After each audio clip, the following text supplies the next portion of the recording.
is helping my customers keep their equipment moving.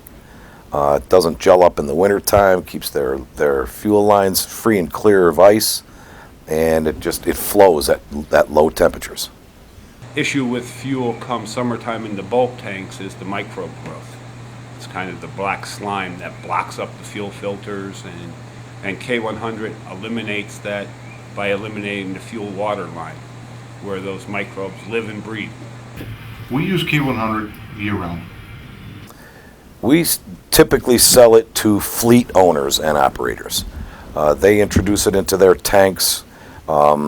It makes water burn. I have fleets ranging from 25 buses to 250 buses. We've done 27 conversions and have had zero phase separations at any locations.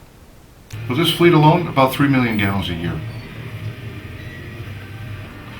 Before we were using K100, we were chasing tractors and trailers up and down the highway with fuel-related problems, freeze-ups. Since we went to the K100 line, we've had none. We've been using K100 for a couple of years now, mainly being we had some problems in the past, freeze-ups, that type of thing on the highway, and the downtime is a big problem here. We got 6 or 8 guys standing around waiting for a truck to get running. It can get pretty expensive.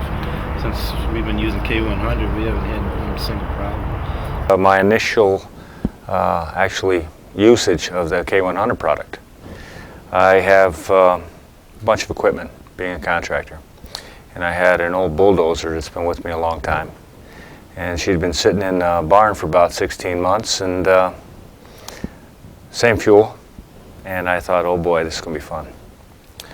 So George talked me into trying some K100, went out and put the K100 product in the old fuel, let it sit there for a couple hours while I went to breakfast, and came back and decided, okay, here we go.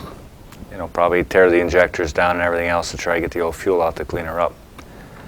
Put the battery in when I got back,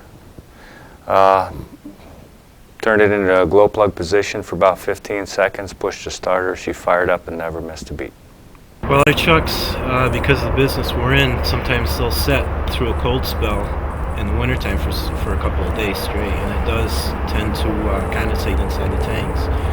So the K100 picks that up and eliminates the water issue in the fuel when we do go to fire back up again. I do recommend anyone who has a vehicle or who has any petroleum fired engine, that if that thing has been sitting for any length of time, K100's the way to make sure that it runs.